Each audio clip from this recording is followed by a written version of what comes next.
Now, speaking of innovators, it's a pleasure to welcome Gregory Constantine, who's co-founder and CEO at AIRCO, and we'll have a little fireside chat on the stage. So I've been told it should be no more than 40 seconds, so I'm going to put my little stopwatch on, and we'll set up the stage.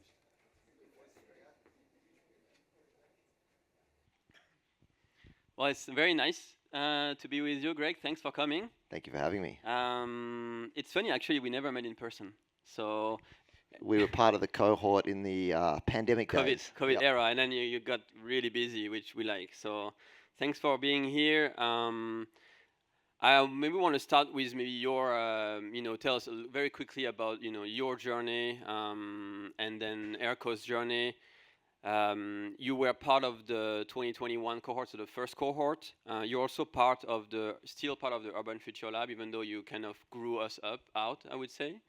But very quickly, who are you and what is AIRCO doing?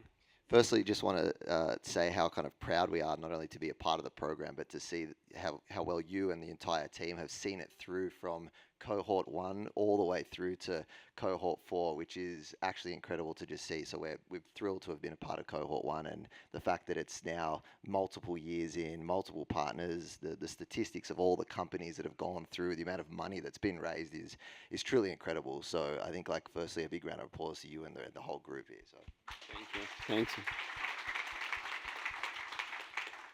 You may be able to tell from the voice. From Australia originally. I moved to the US about 10 years ago, and we started on a journey to try to create a business that was really built around a mission and built around a purpose to try to commercialize really deep technologies. And we've been fortunate to have a moderate level of success in that the lights are still on and the company's still running, but it's a massive challenge. And the goal of the business has been to have the most amount of impact as possible, and that starts with reducing the amount of CO2 emissions that we can in order to create useful products that we believe can help shape our future. So we started the company around 2018 and launched a slew of products just before the pandemic and through the pandemic. And the goal of the business was to try to monetize our research and development. So actually taking carbon and trying to produce something of value while scaling the business in parallel, and hopefully using some of that revenue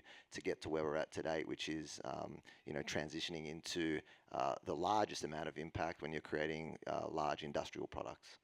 And actually, maybe you can talk a little bit about where the company is now. What kind of milestone you're looking at in terms of like the team, how big is the team, where are you in the funding, what maybe the funding strategy was up to now, any sort of where you are with customers on the market, and maybe technology scale-up wise.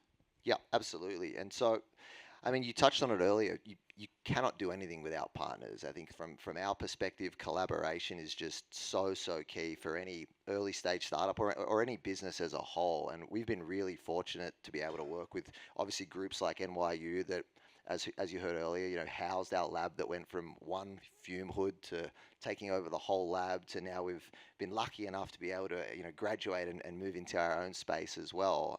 But that journey is one that you definitely need partnerships along the way, and so NYU's been a great one for that. The business strategy as a whole, as I kind of touched on before, was really about trying to get to where we're at today, and I'll touch on that a little bit. But you have to set goals along the way and make really measurable set measurable KPIs and really try to hit those as well. Fortunately today we're about 110 people from an organizational size.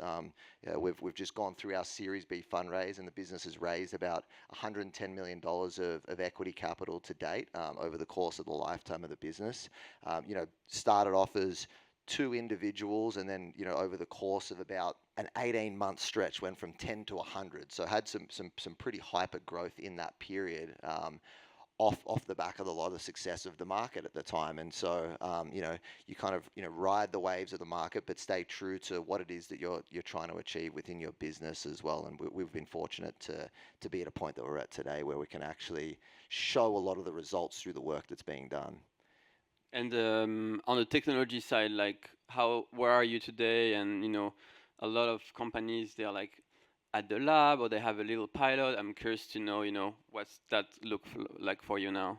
Yeah, absolutely. And so, you can talk about technology in a variety of ways. We like to use, our TRL levels, but I'll talk about, kind of revenue, size and stage of the business as well. So we're based here in New York. We operate, a lab in New York. We also operate a pilot facility, and we also operate a small demonstration facility up in the Niagara area as well. And so, for those of you who are unaware, the core of our business is taking carbon dioxide and producing, chemicals and fuels, namely ethanol, methanol, and some aviation fuel as well. And so, the stage that we are trying to go to post Series B is to deploy our next scale of technology, which will see us through TRL 7, and then thereon after is really about scaling up to true commercial scales. And we've got customers and partners from two sectors of our business. We really focus on government and defense, which is a growing sector within our business,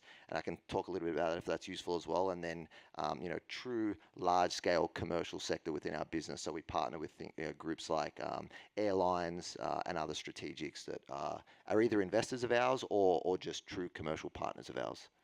Yeah, actually, let's go there because on the partnership side, I'm curious to know any specific examples of partnership that have helped you scaled beyond funding partners, and how you assess and select partners. What makes a great partner for our company? So I think for any business, you have to decide, obviously, what is important, what is true to you, and what remains true for your business. For us, from a partnership perspective, the values have to be aligned. We have to be thinking about the same things and trying to work towards the same overarching mission. However, you also have to understand that at the end of the day, you are running and operating a business as well. And so, we've been very lucky and fortunate to work with a lot of government groups from the very early onset of our business. And I think that there are a lot of there's always a topic of conversation of it's often quite difficult to go and work with government bodies, government entities, sometimes because of the red tape, sometimes because of the pace in which they move.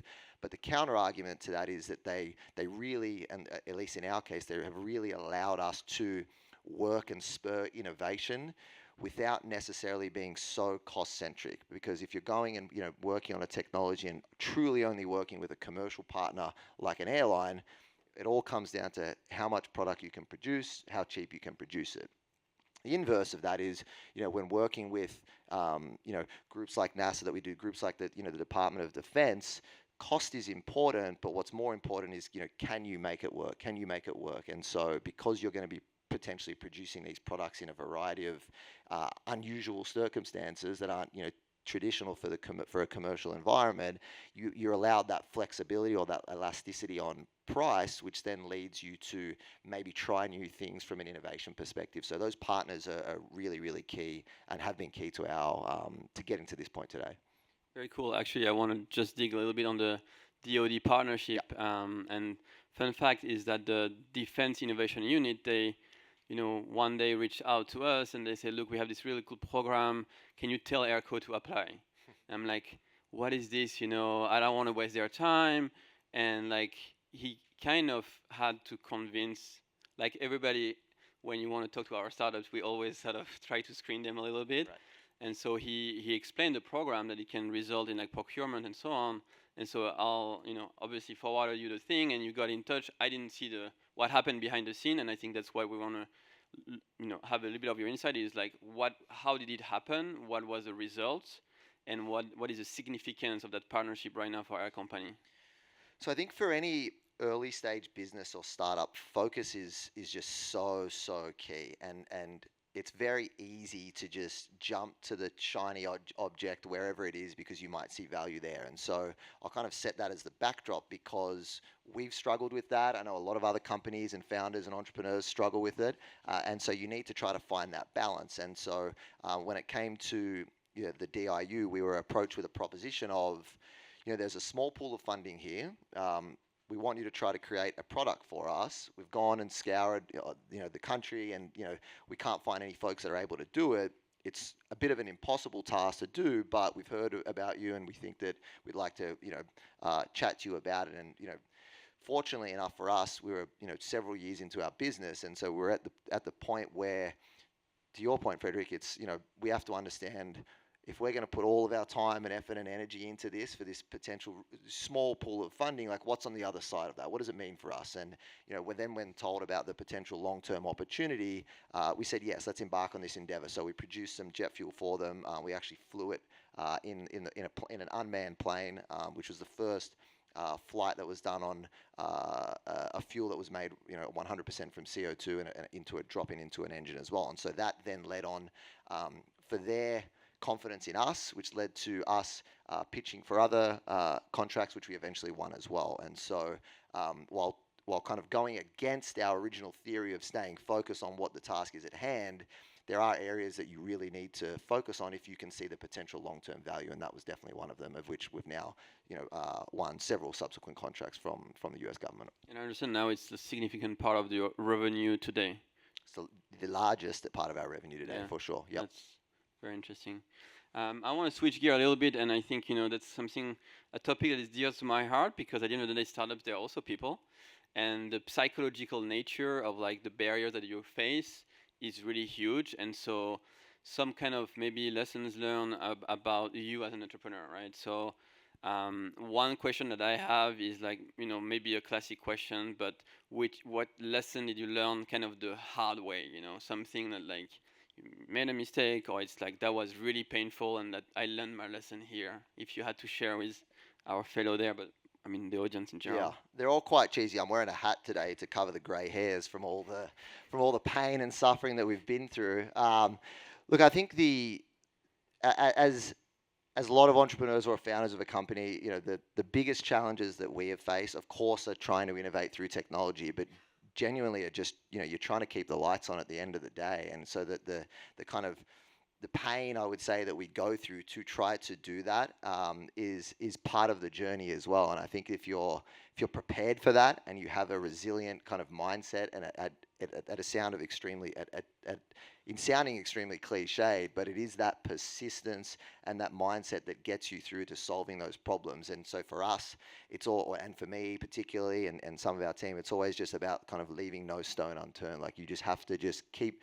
persevering. If you believe in your mission, if you believe in the objective, if you believe in the product, and you have that vision of where you want to go, the support of your team will be there throughout it all, but you as the leader need to really instill that, and that's what will hopefully get you through to the next, to the next phase and taking those learnings. I mean, there's been multiple times where we've been within a week or 2 weeks of running out of money, and in these real life situations where if it wasn't for the folks around you, the teams around you, but ultimately the partners that are around you as well, you wouldn't be able to progress. So just it comes down to that true grit of of being a business owner and an entrepreneur, and that's what makes it exciting as well. And fortunately we're up here being able to kind of speak about that journey as well. Yeah, you have to like pain. You've been doing this for what, like 8 years, or when did you start Air Company? Yeah, about AIRCO? 7 years now. 7 years. Yep. What was like a really most sort of fun, joyful moment? There's been so many, so many. I think you touched on earlier. In our very first product that we put out was actually a vodka product. We took carbon dioxide and we turned it into ethanol. And on a pathway to try to scale this technology, we looked at the array of industries that ethanol was a part of, and the ones where the value of the product was the highest and the amount of product that you needed was the smallest. And if you think about like the fragrance industry and the beverage industry, and so we said, we think we can generate some revenue for our business in the early stages, but more importantly, we think that this is a way to actually put a product in front of people that can show them that you can turn carbon to value. You literally can do it because you're drinking it. And so we launched this product right before COVID, and we were selling it in every Michelin star restaurant in New York and California. And, we certainly had a lot of fun, just trying to help climate change by drinking our way through it. So, yeah. Yeah. No, and actually Morgan, he's on your team since forever as well, and at the time he was like, no, I'm in Miami trying to sell this vodka to this bar. I'm like, what are you guys doing? That's so cool. And maybe in the same vein, when it's really hard, when you really have a tough time and you're like really in a low, what keeps you going? Like what is the thing that you see beyond the mountains and makes you go around it? I have this like theory that there's nothing that 10,000 or 20,000 steps can't solve, and in a sense that for me specifically, when things get really tough or really, really stressful, I just leave the phone and laptop at home and I just go run until I can't run anymore. And it's on those runs where you really, for me at least, I get to really clear my head, really kind of take away all the things that are going on, and it kind of allows you to focus. And that's one of the things that truly allows me to see around the corner in a lot of respect, is just taking a break from what you're doing, trying to take yourself out of it, and then hopefully being able to come back with a fresh mindset. I think it's just so important to being able to get to where the points in which you want to get to. Yeah. Cool. Very nice. Maybe a less fun topic, but I wanted to touch on. I think it's something that a lot of people have in the mind, is like, with the new administration. What kind of scenarios do you plan? In this year and ahead, in terms of how you see the federal support for CCU. How do you hedge this? How do you adapt your go-to-market strategy? How do you think about this? I think irrespective of administration, we adapt our go-to-market strategy regardless, right? We're always, every quarter, re-looking at our strategy, re-looking at what's happening in the country, re-looking at what's happening globally, and determining, is the strategy that we have today still reign true, and will it reign true in the future as well? So I think, from our perspective, the fact that we have a dual-pronged business across government defense and commercial, but we've always had a global mindset. And if you think about areas outside the US like the UK and EU, where there are still really strong mandates in place for some of the things that we're doing, we feel really confident about the business. But irrespective of that, we're always reviewing the strategy regardless of what's happening, because things change not just in the US but around the world all the time. And as long as you have your vision and you're still focusing on that technological development that's needed, you have to always review the strategy, and hopefully it still reigns true. And for us, and the products that we create, it's a lot of it, and all of it is driven by cost, no matter what. And so at the end of the day, we're lucky to be out of the stage of innovation, but in a new stage of, you've proven it, but now you have to really prove that it works at scale, and that's the most important thing. So thanks for the transition. So, like, looking ahead, now what's ahead? What's the big milestones over the next 6 months, 12 months? And in these milestones, what's the hardest? What's the biggest challenge that you have to solve?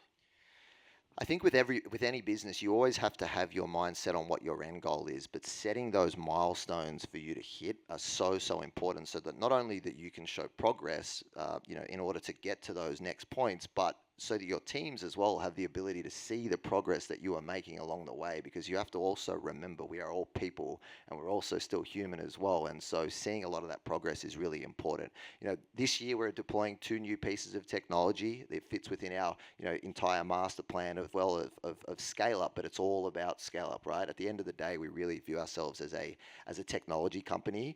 But in order to be one, you have to really prove that this can work. Again, not just on the small scales, not just on the intermediary scales, but truly at commercial scale, with cost being the most central point of all of that. And if it doesn't work, or if you see that it's not working, you have to rethink about your strategy, rethink about your customers, and try to fit within where you think you can. Because at the end of the day, you're trying to sell either a technology or a product, and there has to be someone on the other side of that purchasing it.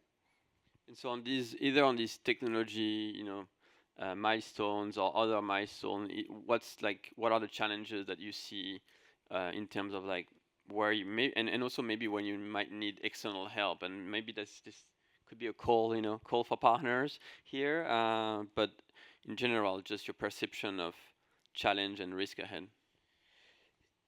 A lot of it now is really around kind of the meat and potatoes, but like operational execution, right? It's like, if you've shown that a thing's working, you've got enough funding, or at least at a point in time, and you're showing that the customer is there. It's really just about, can you execute against your plan? And that's damn hard to do. Like it's really, really tough, right? You're setting, to go out and actually execute, and everyone talks about execution, and everyone just thinks that you just go out and you do the work, and it happens. But it's really not that simple and not that easy. And I think separate to that as well, yeah, capital is always some of the biggest challenges for companies in this space, right? There's a lot of capital that's required for a lot of these deep technologies and infrastructure businesses as well. And so, capital is at the heart of everything. And for a lot of these businesses to be able to persist, the capital needs to be there, and that's part of the challenge as well.